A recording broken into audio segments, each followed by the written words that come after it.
Good evening, ladies and gentlemen, boys and girls, Vikings fans everywhere. This is Justin with Purple and Gold for Days. I have Jade with Sports and Stars with Jade. She is sitting in for Dave tonight. And boy, Yeah, we don't have anything to talk about that might have just happened a couple of days ago. not at Thank you all. everybody for joining us here. We very much appreciate it. JV's already in the house. JV Hey, wins JB, what's up? just five wins the prize of being the first one on there. So Nice. hi, hi, Chicago hi. Bears fan there, Uh, JB. hey, in the chat, watching it. Mm-hmm. We don't care. Dave, thanks for joining us. Very much appreciated. Hey, If Dave. you do not already subscribe to Minnesota Sports Talk, please do. If you do not already subscribe to Jade's YouTube channel, that is again Sports and Stars with Jade. Please do so as well. Thank And you. shameless plug, if you don't already subscribe to Purple and Gold for Days, why not? Yeah. Sneaky. What's up? Second time Sneaky today. Pop Tart. I love that name. I know that's hilarious. All right, Jade. Vikings. Here we are. They didn't quite clinch that division against the lowly Detroit Lions, but hey, No. they're in second place. The Packers and Bears are not. What's good, Dave? I don't know. Maybe we can find something good here, Jay. Jay, give us your quick, brief rundown of the monstrosity that was that performance on Sunday. Well, yeah, monstrosity. Yeah, disaster in Detroit. Definitely just difficult to watch game in Detroit. But can I say I'm completely surprised by it? No. No, definitely not surprised by it. Here we are again. As I like to say, oftentimes we're stuck in purple purgatory with this team, it seems like. But I mean, we just got outplayed. And I think that on Sunday, especially, you could have just flipped the records on the teams, and they probably could have been a little bit more reflective of how it seemed that the game went. It just didn't seem like the Vikings were prepared. And honestly, at this point, if I had to put like pseudo blame on anybody, I think it was really Kevin O'Connell, head coach, not having the team collectively prepared. Now, I like Kevin O'Connell. Don't get me wrong. I like what he's done this far, but what do you do when you face adversity? Here's a really good challenge for you, but they were outplayed. The Detroit Lions wanted it more, and they're a good team too. Don't get me wrong. Like I mentioned last year that I thought the Lions were going to be the sleepers of the NFC North, and then I was like, oh man, I was way off with the way that they started, but they seem to have a trajectory forward, and they're a great team, and they came to play, and yeah, they showed up, and Vikings just overall a mess. I mean, we can definitely nitpick. I'm sure we will, but yeah. And everybody's coming for, Ed Donatel at this point, but it's like, no, I think we need to just look at this as a collective unit right now and just, defense is an issue, sure, but people are so quick to pull the pitchfork out, Ed Donatel at this point, but not good. I said this in my rant. And thank you, JV. The one time you were rooting for the Vikings. Oh, man, JV, of course we let you down. JV, here's the deal. The Vikings play like they expected to lose. Well, I'm going to get to actually JV's second point in a second. Here's the thing. When the Vikings have no expectations on them, they always overachieve relative to their expectations. And when they have expectations, they always underachieve relative to they can't ever live up to the pressure. They can't. Right. They can't do it. They're too soft, too. And I mentioned that. And, I'm not the first one to mention that, but that's kind of how it is. And the Lions, too, they have a lot of grit. So it's like, the Vikings just need their hair ruffled up a little bit or, a little dirt on them or something. I don't know, to put it in that sort of perspective. I don't know. What's up, McAndrews? Thanks for joining us. We appreciate it. So on my opening salvo right after the game, the first thing I said was, I'm not letting Ed Donatel off the hook. I'm not letting the defensive players off the hook. Yeah. What did you call them? The old nursing guys? home. The nursing home. Yes, I forgot the line and I didn't go with it at the time, but it's a great line. It's hilarious. Feel free to spread it around. And then Harrison Smith and Eric Kendricks are the Babysitters Club. Missing Harrison Smith as well. He was clearly missed, I believe, too. What's up, Julian? Thanks for joining us. Up? We appreciate you. Yeah. Here's what I'm going to say. The defense was trash. Ed Donatel has been trash play calling, and it's been going on pretty much the whole season. But in particular, the last 5 games where you've given up 400-plus yards, and 4 out of those games has been 450-plus yards, okay. Yikes. The main reason they lost for me, and Jade, I can't believe that somebody actually is close to having my opinion, Kevin O'Connell. Yeah. He outsmarted himself so many times. And at the end of it, yeah, we can talk about Ed Donatel and his play calling and everything else. but that's been going on too, you know. Kevin O'Connell's the head coach. He is Mhm. allowed to tell one of his subordinates, this crap ain't working. It's not working. Not going to work here. Not gonna work here, ladies and gentlemen. So Mhm. go to your guy and say, okay, this doesn't work. We need to find something that does, or we need to make Let's some really make those adjustments, because he's been good at making adjustments during the game, especially, you know, offensively, that I've noticed. So it's like, dude, I think you got it in him. So again, I think it's a good test for Kevin O'Connell. And I think just overall, I think this season for him as rookie head coach, I think collectively it's a win, you know, already, you know, I think for him. So, you know, overall, but again, these are the times now. These are the testing times. And it's like, you don't want the Vikings to lose momentum and just kind of start riding or coasting right now, just because we do have a buffer.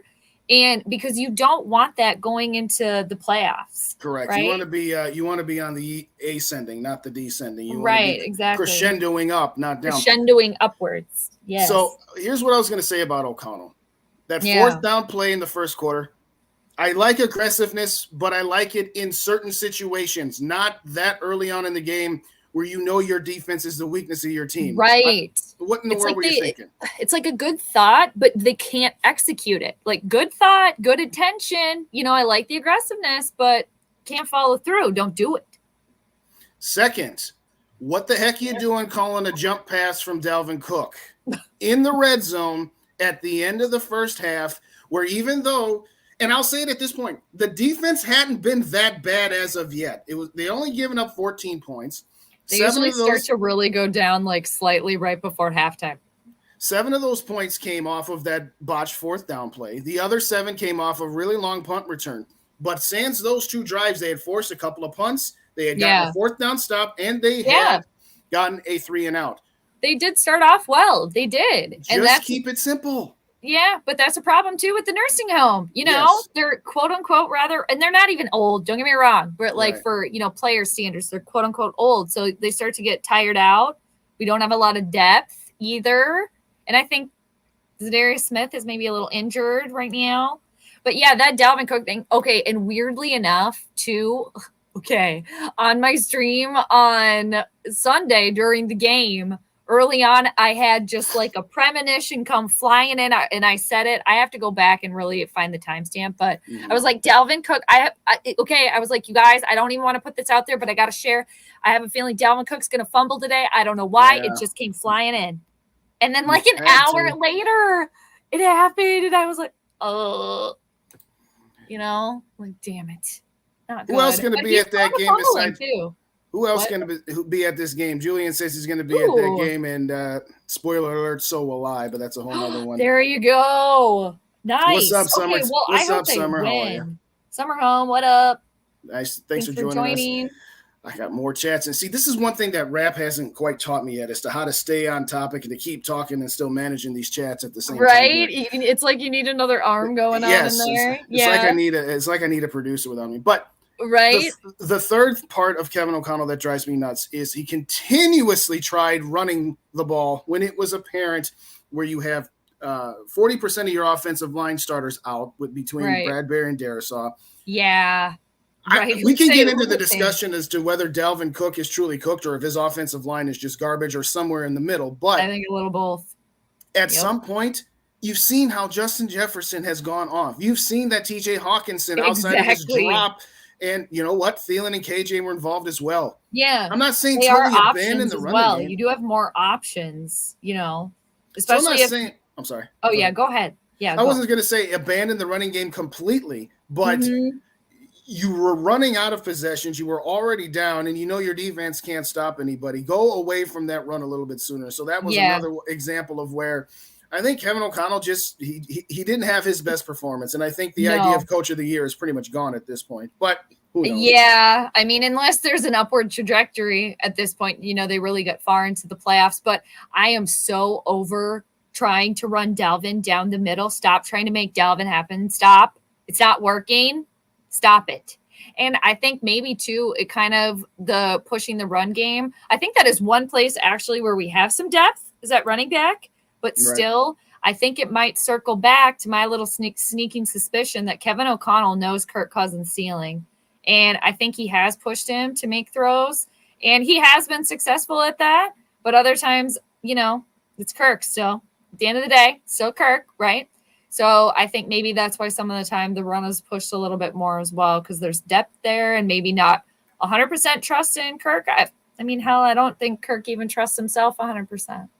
I'll say this, and I've got a clip of some of Cousins' throws that we might get on the screen here later, where he didn't do what he typically does, which is he hung in there. He threw some balls into some tight windows, which is one of the things. He has been doing that more, and I think that's part of Kevin O'Connell pushing him too a little bit there. Which, hey, it's working though. I also agree with McAndrew's comment. I never say easy anymore. No, there is no such thing as an easy. Exactly. MTC Prod, thanks for joining us. And you're doggone right that JJ and Kirk are carrying us. Totally carrying us. Yeah, I mean, JJ does have to get the ball thrown to him by somebody. But I think, too, that only gets you so far, right? Correct. But like we were saying, then you can spread it out. But I don't know if we're going to touch on this, but Adam Thielen, he needs to put a nook in his mouth there. That crybaby. Not a good look, dude. He does need to stop throwing his hands up. Anytime he doesn't just knock it off, dude. He's still a good player, don't get me wrong, too, but McAndrews brings up a good point that the Eagles had their hands full. Listen, one, the Eagles were playing on the road. Two, the Eagles are in a different class than the Vikings are. And I don't know, I didn't get to see much of that game. So, yes, you look at the final score and the fact that the Eagles had to come from behind a victory. There's a point to be made there, but at the same time, to me, right now the Eagles are rolling. The Eagles did what you're supposed to do, which is just blow the doors off of somebody. Damn Eagles. Yes. Seriously. I also didn't like that onside kick at the end. What did you think? I think it was too early. I think that now I didn't necessarily hate it, to be honest. I'm going to say it like this. I think with 2 timeouts and the 2-minute warning, the onside kick is a 2 to 5% return on investment. That's true. If you don't get it, the Lions are right on the edge of field goal range to take you from 1 possession to 2 possession. I would understand if you only had 1 timeout or if it was like maybe 2 minutes and 15 seconds left on the clock. But the fact that you could get 3 plays before the 2-minute warning, I would have kicked it there and hoped that your defense gets the stop there. Maybe Penny. But our defense was struggling though, right? True. So that's a tough one, to be honest. But continue on. Sorry to interrupt there. So ultimately, you think the Eagles and Cowboys are frauds. Well, I guess everybody's frauds. JB. JB made a little comment on Twitter too about a Kirk being a fraud or something like that. Or maybe our quarterback's just not that good. I liked it. It got quite a bit of likes. I saw that on Twitter, JB. I was going to bring this up later, but he says 49ers the best team. 49ers, they're a good team for sure. I've been saying this since the post game that I did with SK, and it was after the Saints game in London. So after the double doink win. Which seems like a lifetime ago. Yes, indeed. So crazy. The season flies by. I said it right then and there when we were talking about, this team or that team. I said, they don't look it right now, but the team that I don't want to see is the San Francisco 49ers. And he kind of questioned me, and I said, that 49ers offensive line and defensive line are still the best O-line, D-line combination out there. And the Vikings do not match up with teams that have good O-lines, and they sure don't match up against teams with good D-lines. And you get a team with both of them, even with Jimmy Garoppolo as their quarterback. That's the one team I don't want to face. I'm not saying he's even out. He's out for the year. Right. Now, at the time, he had just gotten back before. in. Yeah. Mm-hmm. He had just gotten back in. And, frankly, if they hadn't wasted a couple of games early in the season with Trey Lance, we might be looking up them. And part of the reason that this loss to the Lions really hurts us is they have the tiebreaker for the 2 seed against the Vikings if they finish with the same record. So that margin of error of 2 games that we had going into last weekend has suddenly shrunk to now. Right. How quickly any talk about resting players against Chicago unless the 49ers lose 2 games. Yeah, they're going to have to keep playing out that stress. So, I mean, that was a cute thought, resting players, cute thought. And it is because they don't have a lot of room for error. They really don't. The Vikings don't have a lot of depth to circle back on that again. Oh, hey, Ryan. What's going on? What's up, Ryan? Thanks for joining us. Thanks for stopping by. you don't already subscribe to Minnesota Sports Talk or Purple and Gold for Days, hit that subscribe button to both of us, please. We very much appreciate you. But no snow for me as of yet. A lot of rain, but possibly snowing overnight. I don't know. What do you guys got up there? You don't have any snow yet, do you? Jade? It was snowing. Yeah. It was? Okay. Mm-hmm. I will say this. The biggest thing the Vikings need to do is stay ahead of the 49ers. Yeah, that's exactly it. At the end of it, for sure.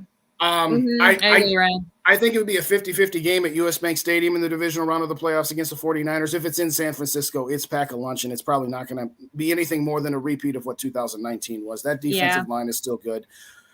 Their offensive they're dangerous. They have a good defense, and then they add Christian McCaffrey, of course, and I forget who is their starting quarterback now with Garoppolo. Mr. Irrelevant, whatever his name is. It's not Colt. Is it a Colts? No, not. Anyway, well, it doesn't matter. But yeah, I don't want to face them either. They're just the way that. Who did they just play? Tampa. They just destroyed Tampa. Destroyed them. Yes. I mean, yeah. So no, don't want to face them. But that's another thing too. Eventually, you're gonna have to face one of these teams you don't want to face. Yes. And at this point, can the Vikings face them, or could they beat 49ers or Kansas City? Probably not. Ryan, Julian, and JV got the answers for Brock. Brock Purdy. There you go. Thanks, guys. Purdy. Appreciate it. Mr. Relevant. Sure, yeah. Mr. Relevant right now. Definitely. Pretty sure he's being carried right now. But having said all that, back to wrap up this Lions game, it's like this. I understand you didn't have 2 of your 5 offensive linemen. I understand you didn't have Harrison Smith. Mm-hmm. Do we really think that, Harrison Smith might have made a little bit of a difference here or there, might not have gotten burned over the top of that. But if anybody wants to say that the only reason we lost this game is because of the absence of Harrison Smith back being in our secondary, I'm sorry. This defense just is what it is. It is. Especially the secondary. They did not sack Jared Goff once. Jared Goff is a statue for Cousins. No pressures whatsoever. At some point, Ed Donatel, Kevin O'Connell, dial up a couple of pressures. Exactly. And you forget that Danielle Hunter's on the team, which is sad half the time. You're like, oh, yeah, he's still here. That's right. But I like the idea of Danielle Hunter and Zadarius Smith. The problem is that one of them's great in 3-4 and the other one's great in 4-3, and you're trying to marry the two. So I don't know what to make of what adjustments can really be made at this point. We had a commenter had asked this question. Oh, yeah, it was Dave. I'll throw you back up, Dave. I didn't forget you. What are your thoughts on Mike Pettin taking over the defensive playing calling? I'm going to say this. I think it's too soon, to be honest.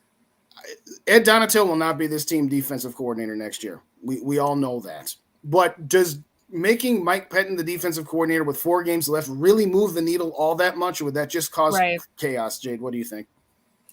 I mean, I was, I was on with the Lioness Layer the other night with Detroit Lions on the Prowl. Everybody go check that out if you haven't. But they kind of asked me about that too. And to be honest, I said, just keep Ed Donatel there. I go, it's still his first year doing this as well with this team. Like you said, I don't think it'll make that big of a difference. Or like you said, move the needle too much if they did that, and it could cause more harm than good, So I think just keep him there, and who knows, he might be back. Brings him back. No, I don't know. I don't think so. What's up, Skull Mafia? Thanks for joining us. Mafia, what's up? I'm gonna say it like this: at some point, I understand you don't want to blitz every play because you're gonna get burned.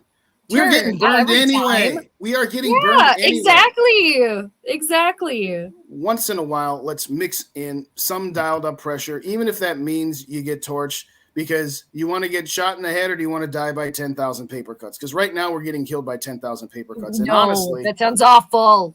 Honestly, even if you gave up a big play earlier on, so what? Then your offense is getting back on the field instead of the offense sitting there for 5 minutes at a time because the defense can't get a third down stop. Yeah, and the defense of both of them, they should not be on the field as much. If anything, the offense should be on the field more if possible. Bandino, thanks for joining us. Bandito, yes, goal. Love that. Super Will, thanks for joining us. How are you this evening? Hey. Purple Gang, that's it. Hey. Julian, we're not quite there. Don't know. We'll get to that towards the end. Score prediction. But I'll mark that one for later. All right. Circling back, let's talk about the offense a little bit more. You and I have both been what we would call Kirk Cousins doubters. We're not necessarily haters, but I would classify us as doubters here. I'm actually going to put up some of his. I'm going to actually put up some of his plays here from the game on Sunday here. But talk to me. I know you like to always, rub Kirk Cousins a little bit, but that was a heck of a throw to T.J. Hawkins in there. Poke and prod. Yeah. What your basic thoughts on watch this stepping up in the pocket and a nice throw to JJ there? But your thoughts on Kirk Cousins' game this weekend? Yeah, I mean, he had a good game. I will always point out flaws with him for sure, but he has been playing better this year. However, I still think he's the same Kirk.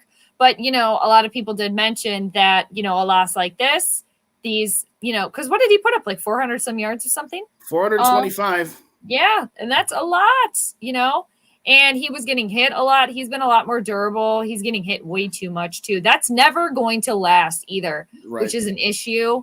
But, yeah, he had a good game. You can't necessarily be mad at him. I don't want him as the team's starting quarterback anymore. If this could be his last year somehow, that's a win for me. But he was making the throws. But it's still, you know what? They didn't win. You know what? They didn't win. But overall, you can't necessarily blame him for the loss per se. I do think that there are times where he doesn't show up.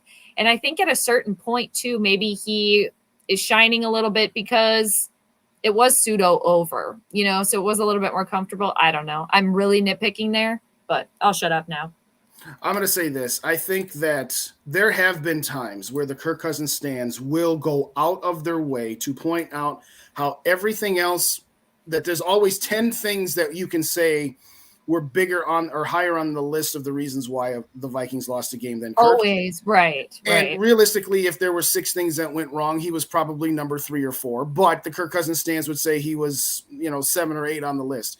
This past Sunday, I'm going to have to say that this is one of those times where I won't argue with the stands that he's not on the list of the reasons why they lost that game. Yes, that last touchdown to Osborne, they were down 15, but you knew you had 1 or maybe 2 possessions left, and they did come down and score on it. And it wasn't exactly like the Lions were playing prevent defense. Frankly, that should have been a touchdown to JJ. Yeah. But nevertheless, I will say this.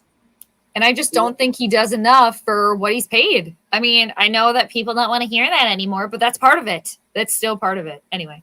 Yeah, man, that's exactly what I was saying, Julian. So thank you for that. I agree with Super Will that KJ Osborne he is. I like KJ. He's just a guy. I would like to see a little bit more from Jalen. I honestly, I prefer him over at this point. I prefer him over Adam Thielen, and I like both of them. Don't get me wrong. I like both of them. KJ I'll say that. Crybaby. I did a short last week about Jalen Reagor, and what I said is that we can't overreact to the 6 catches that he's had and how they've gone. A lot of them have gone for big plays. But what I did say was, you have outside of JJ, you have about 100 combined snaps a game for your wide receivers 2 through 4. It should not be 60 for Thielen, 35 for KJ, and 5 for Jalen Reagor as far as snaps go. Take 7 to 10 away from KJ. Take 5 to 7 away from Adam Thielen outside of the red zone. Obviously, in the red zone, Thielen is still magnificent. But am I crazy to say that he needs to take a few snaps away from KJ and Thielen to get him on the field a little bit more to say, maybe we got something in this guy that we traded some picks for, or do you think I'm off my rocker? Okay, I'm so sorry. I was like mid-sneeze right there. You're talking about KJ?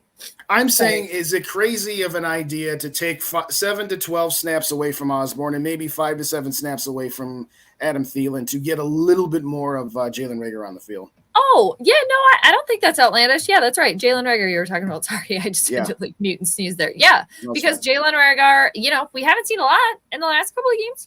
He's been all right? There's been a little something there. I don't think that's outlandish at all, especially where they're at right now. I mean, why not try it, right? Why not try it a little bit more? But I think, too, it goes back to Kirk. Are you comfortable throwing to Jalen Reagor?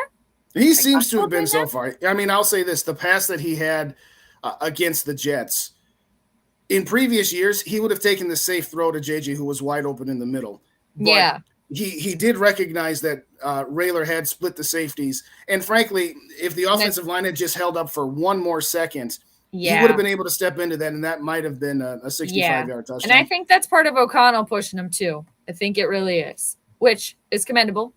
I feel like they're fraternal twins too. I've said that a few times, like Kevin O'Connell and Kirk. What do you call him? Kevin O'Connell? Is that what you said? Kevin O'Connell. Yes, Yeah, he's there going to you do go. a lot of coddling around there. Kirk, you Well, there you comfortable? go. You feel good? Comfortable? Anyway. Realistically, we talked about this a little bit earlier. Where do you see the last 4 games? We've got the Colts this weekend, then the Giants, and then go on the road with the NFC North's winner two-step with Green Bay and Chicago. Where do you see the Vikings going? How many more wins do you think they get? Do you think that they run the table? Do you think that they slip up once or twice more? I can see them losing them every single one of those games, to be honest with you. I mean, I thought I was negative.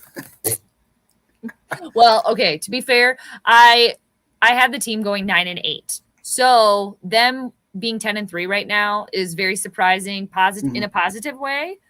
And I have a good feeling about the game this weekend, that they can get the win. I feel like they really want to get the taste out of their mouth. I feel like as a collective, they are a prideful group, which you got to respect that. And I feel like they want to snap out of that quickly, hopefully, and get the win. But the Colts are kind of weird too. They can be sneaky good.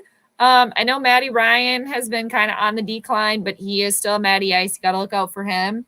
And then playing in Lambeau, you never know about that. That could be an absolute S show. That could be a disaster over there. Even though they're a disaster, it's still difficult playing there. And then New York's weird. That could go. I think they're a little. I think they might be a little. The popular quote right now is fraud. I think they could be a little fraudish. And then Chicago is weird too. They always play terrible in Soldier Field. I could see him splitting. Maybe is more of like a realistic kind of thing. Possibly splitting the last 4 here. Well, that's what Super Will's got. He's got 12, so that would be 12 wins. Okay, which would still be a lot better than I had them going. Right. But, and I haven't looked at the charts yet, the astrological charts for the games. I looked at the one this last Sunday. I was like, doesn't look good. But yeah, so I don't know. It's hard to know. You know, I think we'll get a taste of how they're feeling now on Saturday and then the next one. But yeah, I mean, maybe 50-50 split. What do you think? What do you got them going at the last 4? I said the last 2 weeks, both going into the Jets game and the Lions game. At the time, the Jets were the Vikings' most difficult opponent, and after they beat the Jets, I said the Lions are their most difficult opponent, and they went 1-1 in those 2 games. They shouldn't have any problems with the Colts this weekend. Matt Ryan is a statue, so even our pass rush should at least be able to at least get to him once or twice. I do agree with fraudulent paper tigers, whichever phrase you want to use. The Giants are a cute little club, and they're a team on the rise, and I like their coach. I mean, their coach has really coached them up to achieve higher than what their current talent level is. I mean, their quarterback is far more mediocre than what he's been made to look. Yeah. You never know going into Green Bay, but I'm going to put up Julian's comment here. I love how Packer fans are acting like their 6% chance is a guarantee for them to make the playoffs. I know. They won't stop, which is it's cute. It's cute. Let them have that. Bandino thinks we're going to go 1-3 in the final stretch. Let's see. 1-3. I could see that as well. This summer says we're going to lose them all. Well, I don't know about all. Lose all but one the rest of the way. All but one. Good call. Yeah, I can see that too. Yeah, that maybe. I mean, one or yeah. No, Super Will's afraid to play the Lions. What do you think in the playoffs if we had to play? Yeah, I would agree with Super Will on that one, especially after what we just saw. And it's just like like on paper, the Vikings, they look good, right? But like when push comes to shove, it's like they don't show up or something. They're missing that extra spark, that extra like aggressiveness. And I don't know if they're missing somebody on the roster to do that. It kind of seems like that spark has been missing kind of a little bit since like Everson Griffin left, really. Mm-hmm. I feel like he was kind of the last vocal mouthpiece. I don't know if that's an issue too, but yeah, I don't want to face the Lions after what I just saw. Definitely not. They're a feisty group. They're good, and they're on an upward momentum right now. It's hard to break that. To Paul's point about just needing one, we only need one to get into the playoffs. We need more than one if we're going to hang on to that 2 seed, which will give us a better chance. They should have just gotten it done, though. That's the thing. Why didn't they just get it done? And a lot of people, they can go do it at home. It's like you got to stop. You got to get off that at a certain point. Right? Because you're not always going to be playing at home. I don't know. Yeah, raise your expectations a little bit. We're not trying to just get into the playoffs. That's my problem. Right. And I think a lot of people are fine with mediocre. I'm not fine with that. I'm over it. What's Ryan got? Ryan's saying the exact same. We need to stay ahead of San Francisco. Slip up. Yeah, last week took that. Yeah, that's true, Ryan. Yep. All right, let's see what Vibes has got. Home atmosphere, Minnesota Stadium can win 2 playoffs games, but the second the Vikings have to play off the loop, they will lose in the playoffs. I totally agree. I do not see this team going on the road to beat anybody. They're not going on the road to beat Philly.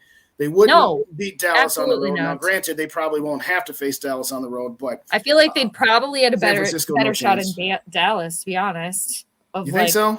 Maybe if you had to pick between like Dallas or Philly, for example, I think I'd rather play in Dallas, but I wouldn't want to play either. But isn't that sad? We were just 10-2, and now we're thinking, oh, we don't want to play this team, we don't want to play that team, and everything else. I mean, I haven't believed the record all along. I really haven't, and I've always been skeptical that way, though. I really always have. But I need to buy it the whole way. I've said that the whole time. I need to see it all the way through, and they fall short time and again. They could have an uptick here, sure. We got to see it till the end. Purple purgatory, dude. We're stuck here. To Will's point, we talked about it earlier, but let's circle back. Danielle Hunter, underachieving. I mean, again, I don't think he fits this system. They are trying to shoehorn him in because O'Connell said he wanted to have a guy that plays the 3-4. They didn't want to trade Danielle Hunter coming off of his injury because they knew they wouldn't have gotten value for him. So they decided, no, we're going to keep him and hope that the chips fall to where he's playing opposite of a guy like Zadarius Smith. The problem is that Zadarius Smith, when he's full tank, he's a one-man wrecking crew. The problem is, and we laughed about how much longer is he going to be around even? We laughed at Green Bay Packers fans saying, hey, look at that. He's costing your salary cap more than he's costing ours, and he's on our team. That's all well and good. But the reason they let him go is because they know he's really good the first half of the season, but the second his injuries start mounting up because he's got that bum knee, he just becomes another guy in there. There's definitely been a decline. And, I mean, how would you feel if they entertained trading Danielle Hunter? I would do it. In the offseason. Unless you're going to bring in another defensive coordinator that's going to utilize him the way he needs to be utilized. If you can get a halfway decent draft pick for him, I'm okay with moving on from him at this point. Benedino, where were you going with the 2008 Giants? Help me put that in the chat as to where you were going with this. Was that an Eli Manning Giants team? Definitely. 2008.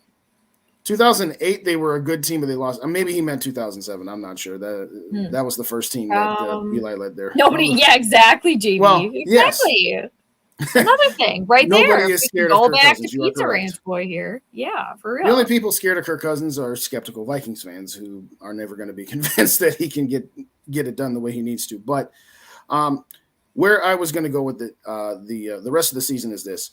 My expectation into the season is that they would win between 7 and 10 games because that's what they always do. I had this stat. I have to remember it off the top of my head.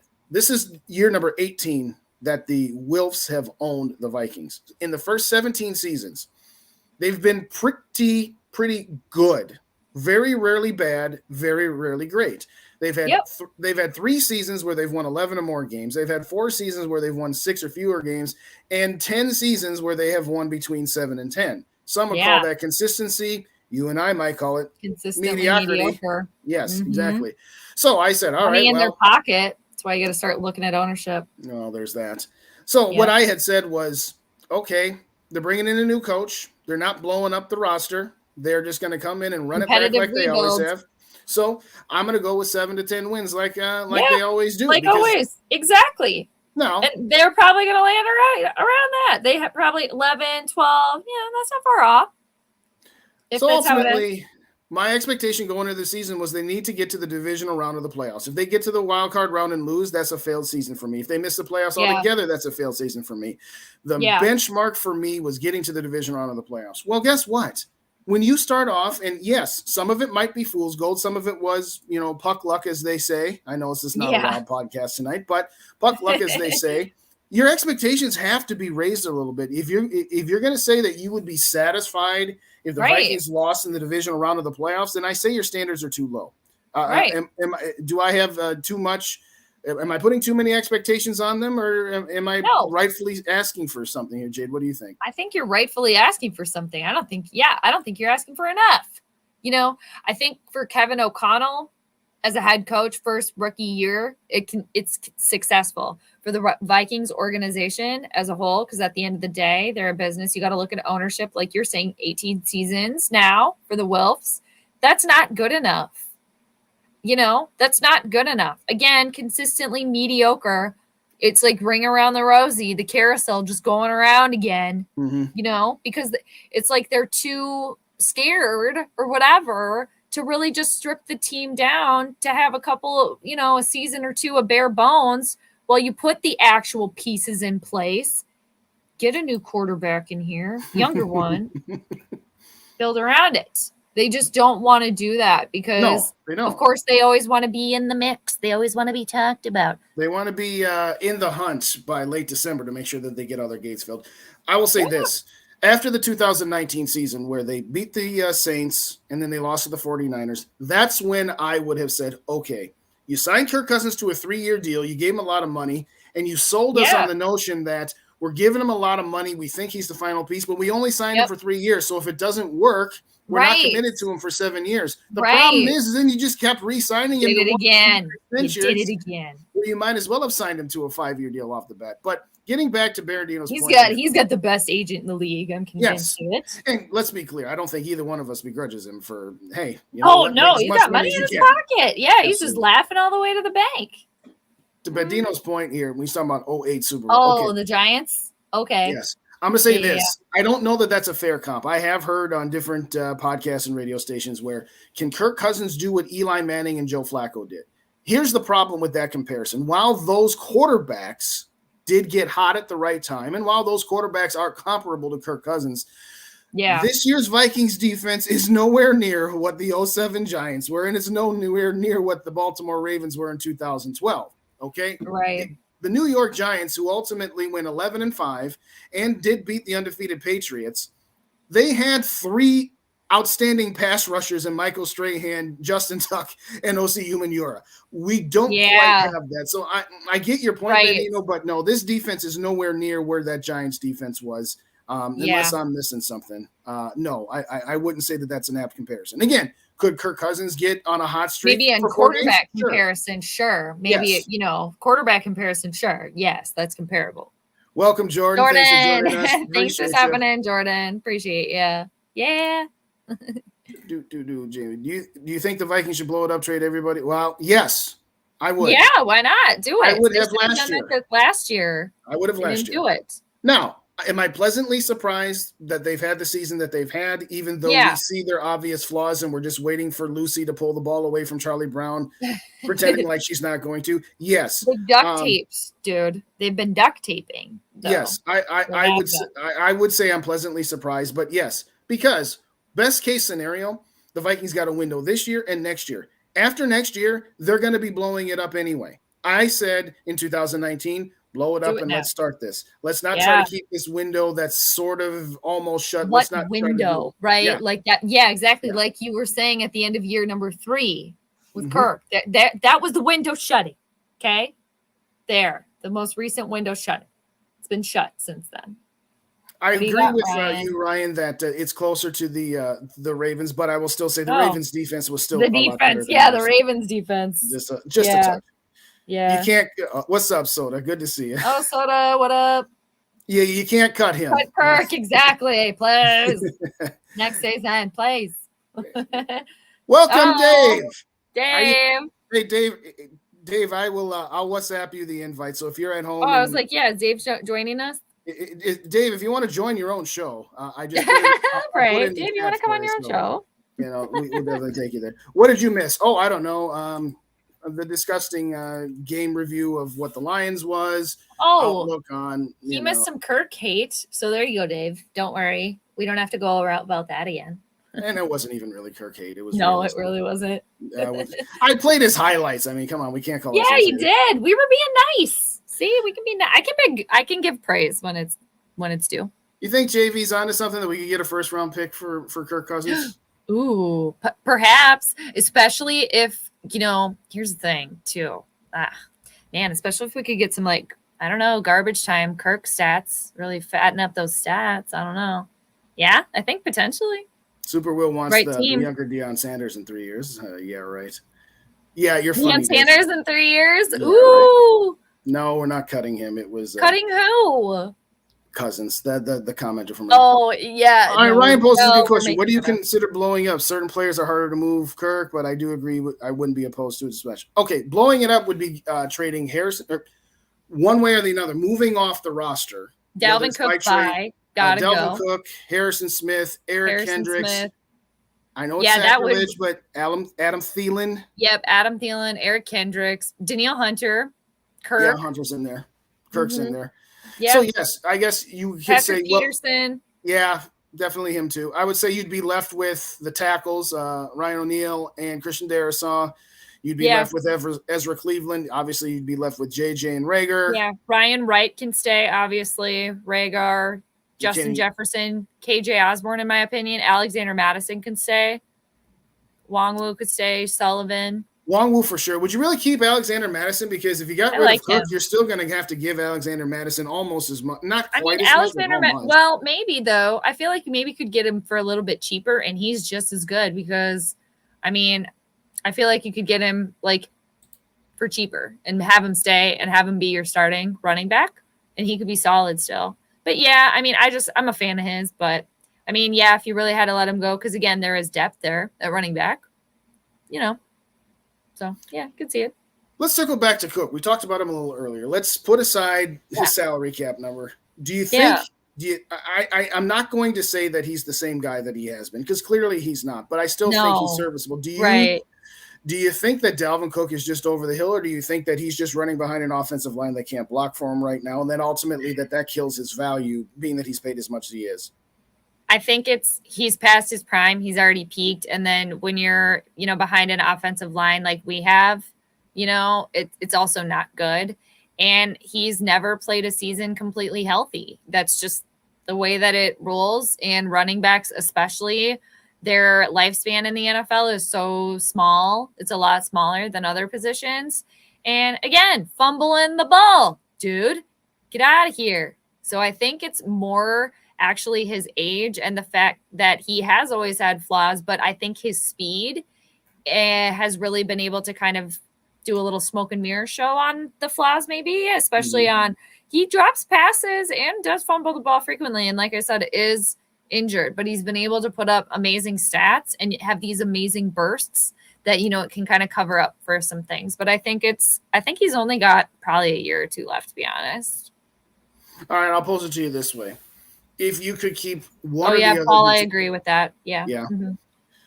If you could only keep one between Cook and Madison, but you could get Dalvin Cook on a reduced salary to equal to what it would cost you to keep Alexander Madison, what would you say? Who would you keep in that scenario? I realize that's unlikely, but just for kicks and giggles here. I think I would keep Alexander Madison for sure, because too, when Dalvin Cook has been out and Alexander Madison has had to step in, I think we've won pretty much every game.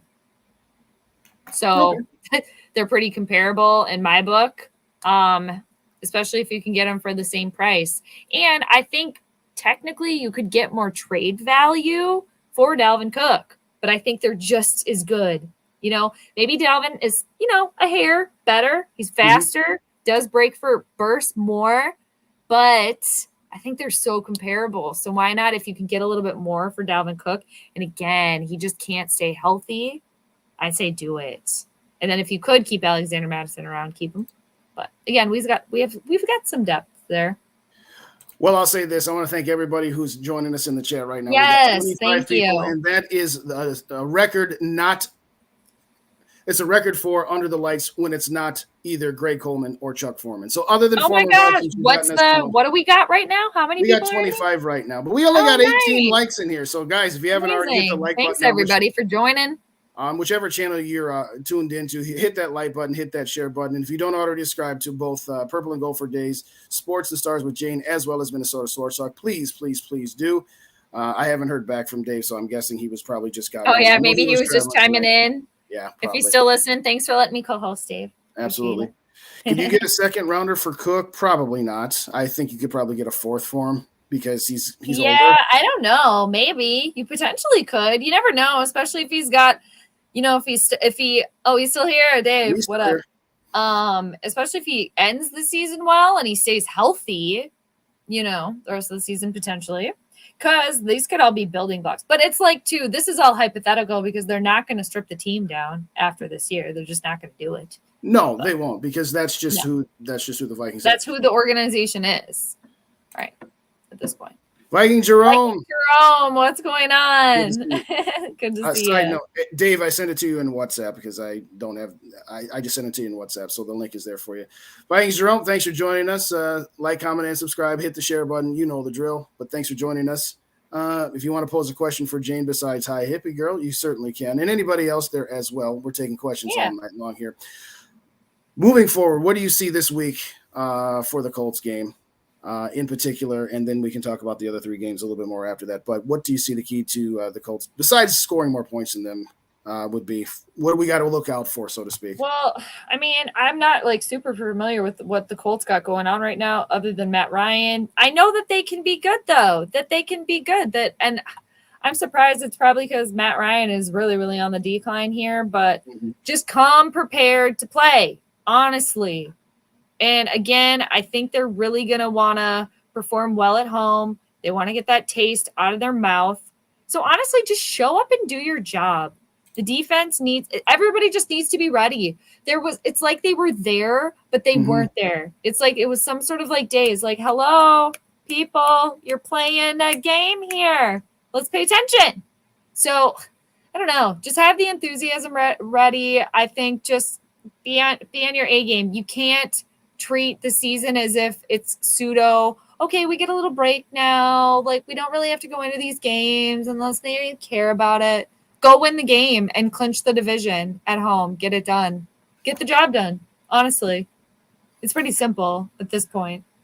I'm going to say this. The last 4 games that the Vikings have, at this point, you are going to not be facing, other than if Aaron Rodgers is motivated, you're not going to be facing outstanding quarterbacks. But then again, you haven't been. This is the time to say, you know what? We don't need to completely empty the playbook defensively, but we need to start running some of the looks and some of the pressure packages that we are going to want to do come playoff time. And if at this point you do not feel comfortable running blitz packages, then what the heck are you doing out there? You cannot just sit back and let mediocre quarterback after mediocre quarterback pick you apart. At some point, Ed Donatel, you're not just on the hot seat, you're on the hottest of all hot seats. He really is. Everybody's on his arse right now. Yeah. So to me, I think a little unfairly, to be honest, but a little bit. Well, it gets back to what I said a moment ago. If Kevin O'Connell if we're going to give Kevin O'Connell all this credit for changing the culture from getting rid of the big bad wolf or ding dong the witch is dead that was Mike Zimmer, at some point you have to understand you are the head coach. Your defensive coordinator is putting you in a position where you just wasted the best performance of the season by both Kirk Cousins and Justin Jefferson because your defensive coordinator isn't doing anything. So where I'm going with all of this is it's time to throw the kitchen sink at people. Now, Matt Ryan, as I said, he's a statue. He should be an easy target for you to get some target practice this weekend and to be able to carry some of that against a Daniel Jones and Aaron Rodgers and a Justin Fields, and then whoever you play in the first round of the playoffs. Cornerback shouldn't have any problems, hopefully. You know? I like that one, Vikings Jerome, Mr. Mr. Ed. I love that show. Yes, it is time to send Donatello home. ET phone home. Yeah, something like that. There you go. Starts up front. Dave, I sent you a text, an actual text. Yeah, I was like, should I send Dave the link? I don't know. I was like, I sent it to him one way. I just sent it to him 2 ways here. All right. Having said all that, what do we got here? Oh, we still got over 20 in here. So at this point, we're going to try to get Dave on. But for right now, everybody put your score predictions in for this coming Saturday. Yeah. Oh, man. This is a good one. Got blocks on his feet. Well, that's funny. Gonna be gonna tell. That's a funny one. Who said that? There he is. Soda? Who said that? That was Julian. Oh, Julian, that's funny. All right, ladies and gentlemen, we have a special guest on his own show, Dave. Oh, hey, what's up? How are you? Hi, Dave. You're home safe, are you? We got trade talks going and all sorts of stuff. It's awesome. Yeah, we're trading Oh, yeah. Cousins, Cook, Thielen, Yeah, we're getting rid of everybody, Harrison Dave. Smith, Daniil Everybody's Hunter. Yeah, well, cleaning house. Well, honestly, we're at a point where we probably could have that happen with, hopefully with some depth and some free agents in the offseason. We'd have room to, add some people and also to release some people. And some people might take some pay cuts, which is greatly needed. So we'll see. Yeah. Yep. Super well has given you from there. So there Home you go. improvement. There you go. How was your trip? Pretty good, man. My kid loves Disney, so. Oh, were you at Disney, Dave? Yeah. Ooh. Yeah, past 2 days. Oh, there you go. Yesterday and today. Yeah, you were just absorbed about in Disneyland, Yeah. Disney World, Disneyland. Got to forget about the Vikings for a while. Right. Yeah. Well, they gave you a very good game to forget about this past week. That's for darn sure. For real. Well, I got an interesting, it's like cooler minds have prevailed, feeling about me. I look back and if I think about it, I'm like, we don't fumble and we don't give up a 48-yard run on a punt. Yeah.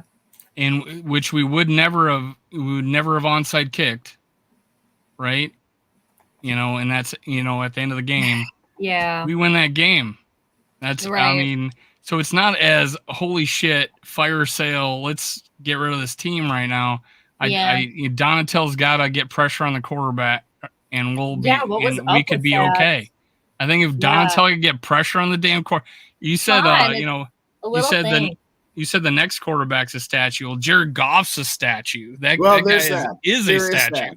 There is that. Yeah. I feel like Jared Goff and Matt Ryan are probably pretty equal in mobility. Yeah, right? Probably. So I'm like, there was a time when, Jared Goff tried to, roll out like twice and, he couldn't get anywhere. Right. So, but that's the thing, though, if they do get time, like if Matt Ryan does get time, he can be dangerous. If you give him a 3-yard bubble like we did Goff, he could pick us apart. Right. It could be a repeat, All Donatil got to do is get pressure and his defense works. Hopefully he hears the alerts, because I have, it's like, hello. And it seems like such a simple thing. You would think as a defensive coordinator. It's like he's up on the state or on the podium in denial of his defense. Perhaps. Like, everything's just fine. We're not giving up touchdowns in the red zone. And like, against the guy who's played 4 games. Against the guy who's played 4 games, you didn't give up touchdowns. But we're going to play some guys with some experience. What's up, Summer Home? What's up, Summer, again? Thanks for joining us. Thanks, everybody, for joining. Dave, we hit 25, and I think that's the highest non-Greg Coleman and non well, it's because I wasn't on. Oh, yeah, there you go. Oh, no. I plead the fifth. No, I'm kidding. No. Absolutely not. Yeah, no, that's amazing. You guys have had good guests over here. Tell them we might have Kraus on. No, I didn't get to that. Jade and I were just having so much fun going back about how awful that Detroit Lions game. But yes, next reminiscing. We were reminiscing about it. Next Tuesday, under the lights, we have the all-time leader in interceptions, Paul Kraus. Vikings Ring of Honor. He will be our special guest. Amazing. Nobody's ever going to touch. So he tells me. So he tells me. Yes, you got the word. Yeah, he said to call him. I'm not sure if he. Yeah, I'm trying to. I'm kind of hoping he realizes I'm bringing him on YouTube live, but I tried to explain that to him. So hopefully he sees the message and responds back, says he can be by a computer. Otherwise, we'll try to do it via phone. All right. So he said he would, and he's looking forward to it. So absolutely. Nice. That's amazing. Good deal. Yeah. The good guests just keep on rolling. Yeah, and a couple of guys come up to me. And I'm trying to get Chuck Foreman back on. I'm going to try to call him. He didn't answer a text, so I'm going to try to call him this time. Oh, there you go. Now, if you can pull off what Super Will is suggesting here, that might just be where we retire the show. Dude, I was supposed to go out with my buddy in like 2020, and I ended up not going out, and sure enough, he's walking on the sidewalk. Is that right? And meets Chris Carter on the sidewalk. Wow. Oh, really? Yeah, down here in South Florida. I'm like, no shit. Crazy. Of course, if I was there, it would have been a different timing, and we would never saw him coming out of his car. It's going to be the perfect time at some point. Yeah. No, wow. Yeah. No, that's cool. Well, Dave, I'll throw it to you. I'm sorry. Oh, no, I'm all good. Yeah. I'll throw it to you. Where do you see? What do you see the Vikings doing their next 4 games the rest of the season? Where do you see them finishing out? Are we able to hold off San Francisco for the 2 seed? What are your thoughts? I mean, Jesus, is the Brock Purdy train taking off, huh? Holy crap! I was emotional looking at his dad crying in the stands. Yeah, that's right. Holy cow, that was some ESPN gold. Mm-hmm. Oh man! Speaking of Disney, they could make a Disney movie. Yeah. McCaffrey has set that team on fire. I think Purdy is apparently, the real deal. Who knows? We may have to win out, and I don't know. Would we have a tiebreaker on that? No, we would not. We have to stay ahead of them. You see, Dave. Now we don't need to get into the discussion about syntax and actual definitions. Oh yeah, but this is what. These are must-win games. Yeah. Hold on just a quick second. Yeah. What's up, Ricky? Good to see you, man. Thanks for joining me. It's good to hear from you, man. I'll text you when we get done. This is what we meant by, not quote-unquote must-win, but now our margin for error is gone. They own the tiebreaker because they have a better conference record than we do, which means if we only have a half-game lead over them ostensibly. So, to your point that you had been making the last week or so about possibly resting players against Chicago, that margin was eliminated by losing that game in Detroit. So that was what I was trying to communicate. Oh, it hasn't. It has been eliminated. Yeah, it has. Who's San Francisco going to lose to? Seattle? Washington? Maybe. Vegas? Dallas almost lost to the Texans, man. Dallas almost lost to the Texans. This is the NFL. I mean, things can happen. It's not guaranteed that San Francisco wins out. Could they? Yeah. Could we? Yeah. I'm just saying it's not done. The book is not I'm not saying written. It's done, but I'd love to have that cushion. We need, in this case, if we stay 1 game ahead, we got to win out. Yeah. So you think they will? They need. We control our own destiny, so we got to win out. When was the last time the Vikings controlling their own destiny was actually a good idea? Exactly. That's what makes me nervous. Mm-hmm. And did you say they play Seattle? They play Seattle, and I believe they play Seattle on Thursday. And then they play Washington. This Thursday? Another one. So they play a tougher schedule than us.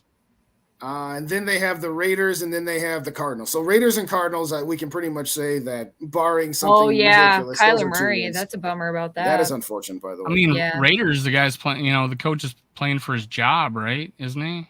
And so are some players. What's the Raiders' record right now? Like 6-7 or something. I'll look it up. I don't know if it's I know it's not above 500, but I'll say this. It depends on where it's at too. Any team going out, I guess San Francisco, wherever they're playing. I don't know I don't have their schedule up, but just what you're saying, it sounds like they have a tougher schedule than us. I don't know. Here's San Francisco. They've got at Seattle this Thursday. That's probably their toughest. Oh yeah. Short week. Okay. Did Seattle have a bye week? Did Seattle have a bye? I'll take a look. Anyway, they played on Sunday or Monday, I think. Didn't they? No, Monday Seattle played this week. Oh, it was a Monday. No, it was Sunday. Cardinals. I think it was Sunday at noon, right? Production value. Yes, production value, exactly. Thank you. I should already had it up. I know. But my only concern this week is now we're playing a team on a bye week, and they've actually played people tough lately. Yeah. But I still think the situation is, our offense looked great, except for our run game, obviously, but we still put up over the second time. I think this year we put up over 400 yards. So in the fact that Seattle, we probably iron out these coaching decisions that KOC was doing. Hopefully he's got past that and he lit a fire Donatel's ass because he's brought it up in the press conference. We need to be more aggressive. So hopefully we change it around. And I think we're better than the Colts. We're better than the Colts, no doubt. Yes, definitely better than the Colts. Yeah, definitely. I would agree with that. And it's at home. Are they going to show up and be better? Seattle just lost to the Panthers. The Seattle just played the Panthers and lost. Okay. Oh, yeah, that's right. It was Carolina.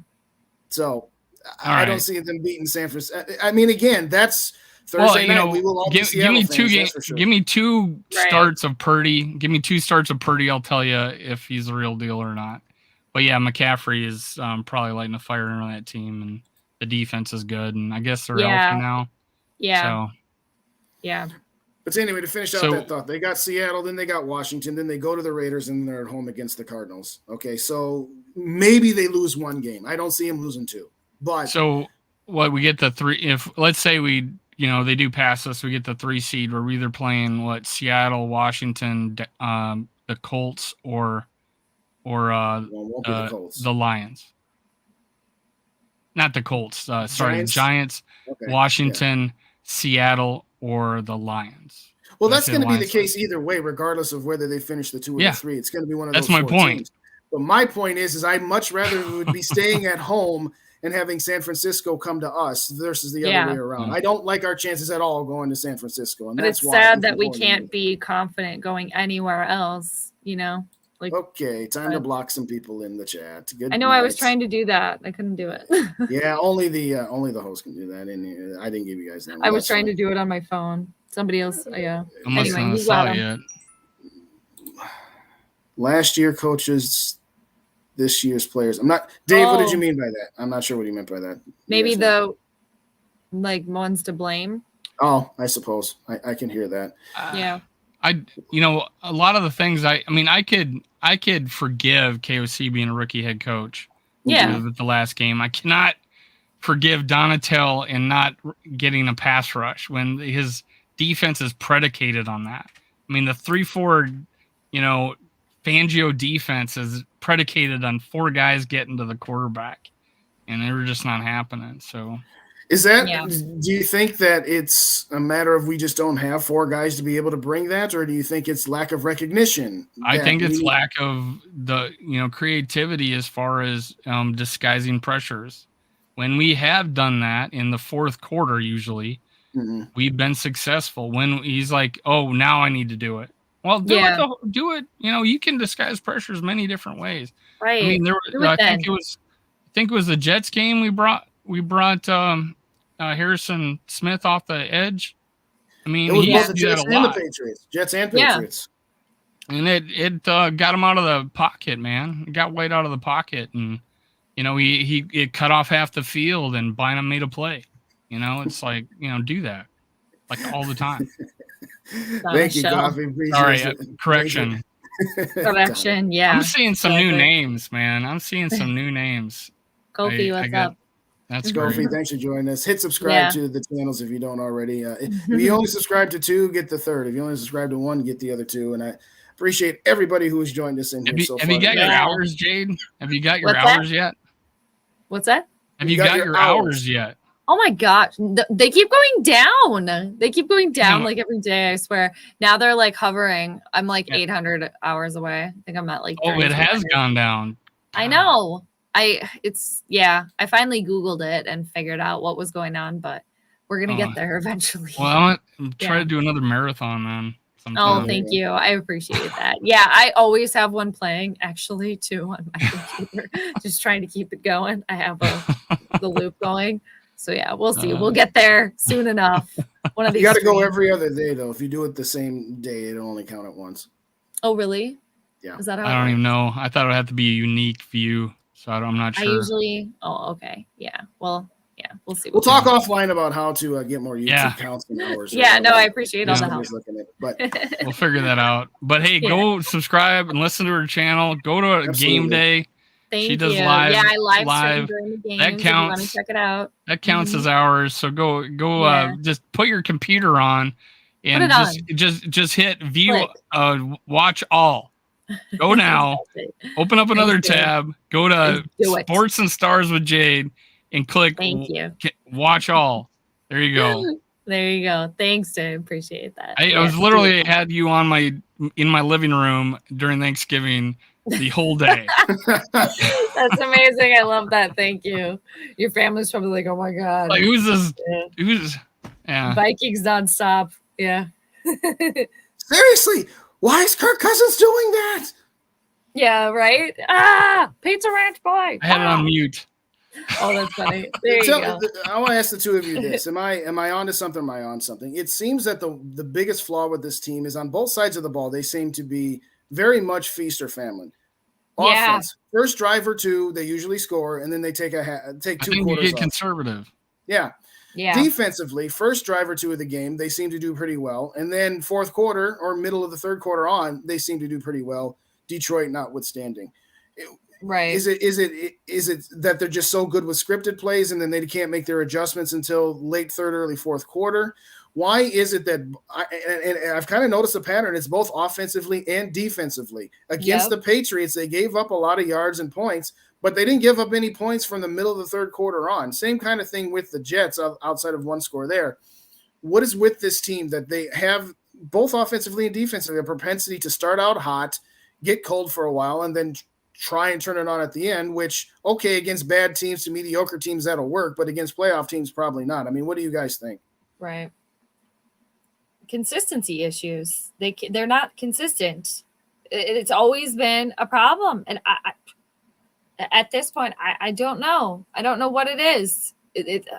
They need to be just pushed the entire game, because Kevin is all about, let's come together. Maybe they need to be pushed a little bit more. Maybe. I'm not exactly Jade in the shade. That's funny, Will. I don't know, though. I don't know. It seems like they just can't ever click. And it seems like when the offense is doing well, the defense, like you're saying, where are they at? Mm-hmm. Defense, hey, you're doing great. Okay, offense, 3 and out. What's going on here? I don't know what it is. It seems like they just can't keep the momentum. They can't, once they have it, they can't hold it, the whole way through. I don't know what it is. Dave, what do you think? Blame. Offense gets conservative, man. This whole thing, I know NFL players and commentators, and we all say it too, scripted plays, but they don't practice those plays necessarily any more than the other plays. They're all in the playbook and they go to it. It just so happens that, it's the same situation. It's 3rd and 9. He's not going to call the same play as if it was 3rd and 2. You know what I'm saying? Right. So, how is it necessarily scripted? To me, it's like a book where you choose your path. If you go this way, you go to page 36. Choose your own adventure. Mm-hmm. You go to page 36. If you go, if you're going to take this way, if you go, that's what that what is it? Waffle House menu thing that they always carry on the sideline is like, okay, these are my third and short plays. These are my, these are my second and 10 plays or second and 5 plays. So it's like, this one didn't work. Okay, let's go to this one. He may in the first drive have which play, I would run in this drive down. Yeah. But I really don't. Maybe at the wrong time too. It's like good the intention there, but the follow through is missing. Well, and we have 4th and 1, and I'm like, okay, let's hand it inside handoff in the shotgun on 4th and 1. Yeah. With a rookie center and not a rookie center, but a backup center and a backup left tackle in there, and let's get let's show them what we're doing, standing up, shotgun it to me, and hand it off. And I'm like, that was going nowhere. And I'm like, get under center, give him give him the risk of play action. I'm surprised they don't quarterback sneak it too, with how even then, Kirk has been. Except for the one time in Buffalo, he's made every first down on a quarterback sneak. So yeah. What did you think of the onside kick, Dave? Terrible idea. Terrible idea. We had 2 minutes and 50 seconds left. Right? 2 minutes and 47 seconds, 2 timeouts, and then obviously 2 minutes. Well, first of all, let me talk about the refs screwing us. Justin Jefferson should have had a touchdown. I'm like, he called the play dead, so they couldn't review it. Also, that challenge too was weird that wasn't counted. Yeah, with the he wasn't touched, and his momentum was taking him back behind the. I don't know. First down. It looked fishy to me, and then they called.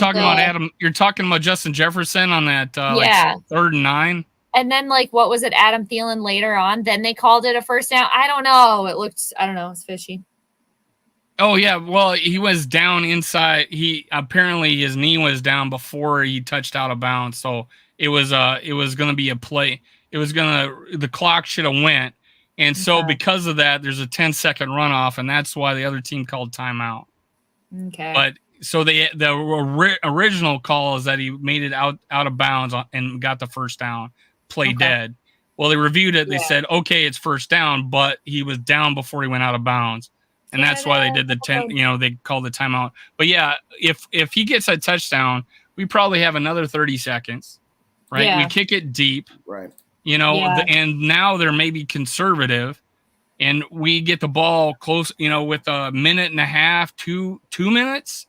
We had 2 timeouts left, right? Right. Yeah, we had 2 timeouts left. We might get the ball with 3 minutes but our left. Defense was not playing well, though. I didn't necessarily hate it, but just play again, devil's advocate. But one stop, they're back in their own end zone. Do they play conservative? Are they going to throw the ball? Who knows? But I feel like maybe they run play action. Maybe they run play action with their left tackle then. Yeah. Yeah. I feel like maybe that's part of Kevin's problem too. Like, I like the aggressiveness. It's just not at the right time, not at the right opportunity. Like the aggressive nature of it, but just not the right time. With 2 timeouts and 3 minutes to go, or 2:44 to go, the right play is kicking it away. Oh. Either way, Mike a Patriot on the show I do on Monday, both on my channel as well as simulcasting on the Purple Code. This is Mike Castellino, the king of Vikings Twitter. Sunday was frustrating. Nice. We made mistakes that we avoided. Canada. I think the Vikings rebound big. First off, thanks for joining me, Mike. Thanks for joining us, Mike. We appreciate it. Yeah. Do you see the bounce back this week? Do you see this is going to be another one of those close games? Or is this one of those times where, like Green Bay, we actually put the boot on somebody's throat? If there is such a thing. Oh, okay. 14 weeks later, we do what we did against Green Bay. Yeah, like that SpongeBob episode. What was it, like 12 hours later? 14 days later, or 14 weeks later. Yes. Yeah. I need to see it to believe it. We haven't done it yet all year. No, not since week 1. So had the shot against Chicago to do it, and then they let him back in. Had the shot against Arizona. Again, our special in that Chicago game, our special teams went to crap and started giving the ball at the 50. Right. So that, come on, special teams. Come on. They've been playing so well, too. Yeah, well, that was that game. And then this game, it was the 2, the punt return and then the fake punt, right? That cost us.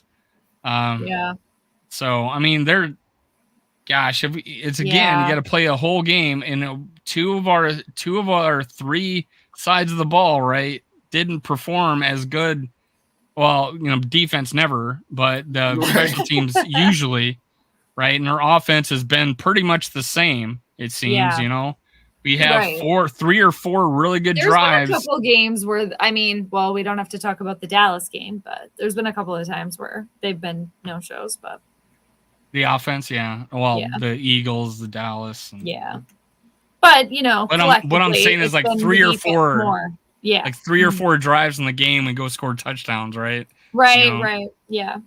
And that's another thing too that kind of bothers me. It's like we go do this amazing play, we go score, and then the teams are always like, "Oh, okay, that's cute." Then they go do it right back. Right. You can't ever I don't know. This team does not know how to seize momentum. Whenever they don't. Yes. The offense doesn't wake up until they're down. Not a good thing, but good way to put it. They don't wake up until they're down and desperate. And once they finally come all the way back, then the defense, who's probably hasn't given up a score in 3 drives.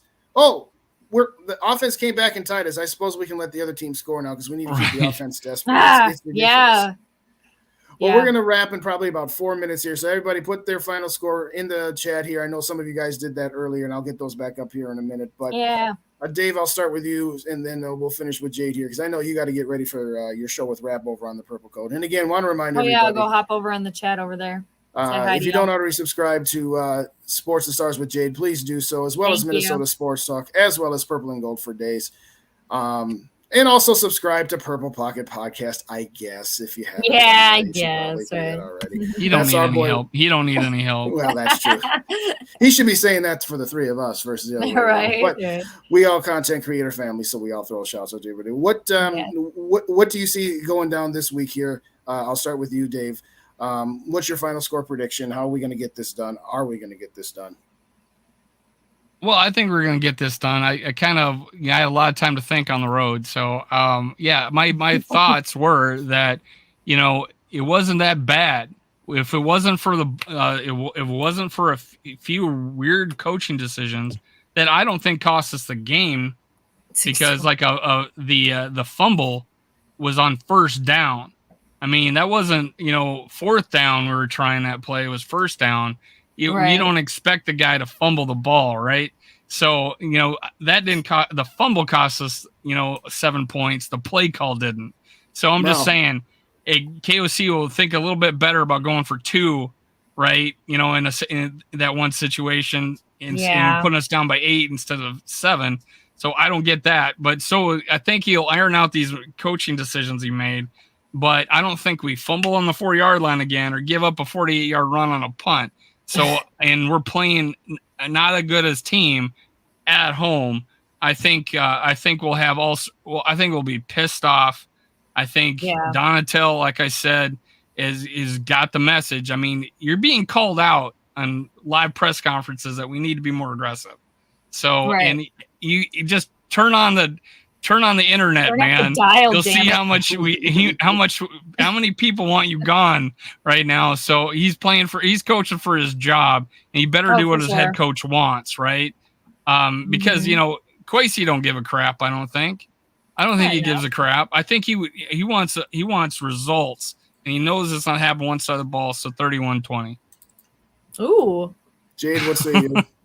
31. Yeah, I mean, to be fair, too, I have not looked at the astrological chart yet, so this could always change. I look at the pending the position of Jupiter. Pending the position of Jupiter. What's your prediction? Yeah, right. Without that, like you were saying, Dave, and I was kind of making mention of this slightly earlier, is I think they're going to want the taste out of their mouth. I think they are a prideful group. They're going to be playing at home. Let's get the momentum going again. I think that they can get it done. They have the ability. They have the tools to get it done. It's all there. Kofi. Donna Shell. Sorry. Yep. Oh, hey, Kevin. What's going on? Thanks for joining. Hey, Kevin. Thanks for joining. Yeah, thank you. But yeah, I think if they can get that done, do it. Kevin O'Connell, do some coddling. Okay, get them ready. I'm going to say at this point, Vikings get the victory, show up 27-17 Vikings. But again, this could subject to change, but that's what I'll go with for right now. Well, we had them earlier, but Julian's got 27-10. Super Will's got 31-23. Hey, we got some optimism here. Yeah, we do. Definitely. 27-17. Bandito. Kofi said 34-20, but I predict Donna Shell makes Matt Ryan look like that's the thing. That is what is dangerous. It could be flopped the other way. Yeah, if Matt Ryan kid 61-0. Oh my gosh, seriously, 61-0 Sodak. That's funny. Would that be something? Well, I'm trying not to be biased as somebody who's going to be in attendance, but I think the Vikings. Yeah, exactly. Have a good time. I think the Vikings are going to put up 55, and that they'll give up 54. So 55-54. No, I'm kidding. In all seriousness, I'm going to say 37-30. Oh wow, high scoring. It could be. You went high scoring this last game. I feel like now I'm a little low scoring in the prediction. Yeah, but okay, there you go. I don't think we're allowed to score over 34 points. That's true, right? I don't think we're allowed in. I don't remember the last time. Did we do it this year? 34 against Arizona was our high, I believe. 34? Okay. Well, it took us forever to get over 30 or to get to 30. It was like week 6 or 7 or something like that. I also don't know that we're not allowed to give up at least 24 points either. So all these 10s and 17s, I don't know that's true. I know. Defense, come on. They know that the purple pitchforks are on their butt. So they better be ready. 6 field goals by Joseph. Yeah. There we go. It could be high scoring now. It could be like maybe 28-27 Vikings or something like that. As long as we come out of there with a W, we'll have the division, and then we can. That's right. Get the job done. Let's get it done. Yep. With all that, we're playing on Saturday against Jeff Saturday, right? So is it Jeff? Jeff Saturday? Yes, it's Jeff Saturday. Man. And that's crazy, too. Where does that work into your prediction? Yeah. We're playing a football team. Hopefully that doesn't throw Kirk off either, because it's going to be on Saturday. We don't need to go down that road. We're playing a football game against a football team in a football stadium in a day that ends in Y. How about that? Exactly. Just go do your job. Who cares? Right. Well, anything else? Last comments here, Dave, and then I'll say last comments for our special guest, Jade, before we wrap this here. Let you get a little break in before you tap in with Rap, because I'm sure he's got something for you. I'm sure he'll try to get underneath your skin within the first 10 seconds of the show. That was like the first second of the show, the last one we did on Sunday. But I don't know what he has in store for me. But yeah, hey, Jade, thanks for stepping in. Thanks for having me. You're welcome anytime. Yes, appreciate it. Thank you. Now go over to another tab, put Sports and Stars with Jade, and play all. Click play all, and just marathon all night while you're sleeping, man. You can even mute it. Just mute it. Marathon mute. Yeah. I tell people to do that all the time to me. Yeah, dude, I tell people to do that all the time to me. Just mute it. Yeah, just put it on your computer and mute it. Listen to a word I said. Just exactly. You don't even have to agree. Hate watch it. Do it. Just whatever. Play all. Just go over there and hit play all. All of you who are listening. You can listen to it and hate everything I say, and you can leave me 72 comments about how wrong I am. I don't care. Right. Exactly. It all helps the algorithm. Yeah. Well, Jade, thanks again for joining us. We very do much appreciate it. Thanks for having me, guys. I really appreciate it. It's fun to be here. This is Under the Lights. I am Justin with Purple and Gold for Dave. He is Dave at Minnesota Sports Talk. She is Jade at Sports and Stars with Jade.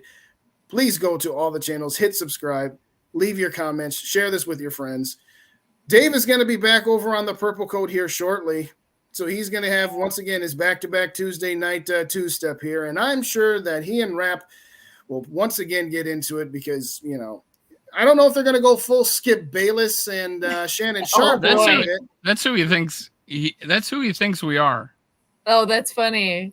Comparison. What was Skip Bayless? What was the guy at ESPN and Skip Bayless was with before? Stephen A. Smith. He thinks he's Stephen A. Smith and I'm Skip Bayless. Do I? Okay. Well, wasn't Jenny Taft on there? I have to come in and be Jenny. Yeah. There you go. Yeah. There you go. I'll just sit in the background and eat some popcorn or something. Because, me too. Yeah. Thanks everybody for joining us. We very do much appreciate it. Keep it tuned here to Purple and Gold for Days, Minnesota Sports Talk, and if you don't already, Sports and Stars with Jade. Next Tuesday night, Paul Krause, fingers crossed, Vikings legend, all-time NFL leader in interceptions. He'll be joining us as well. Thanks, everybody. You have a great rest of your evening. Stay warm. Stay safe. If you're in Minnesota, make sure you got some de-icer or you got your snow blowers because at the end of the day, tomorrow morning, it might be a touch bit slick out there. So everybody stay safe. Thanks again kindly for everybody. Skol Vikes, and have a good night. Skol Vikes.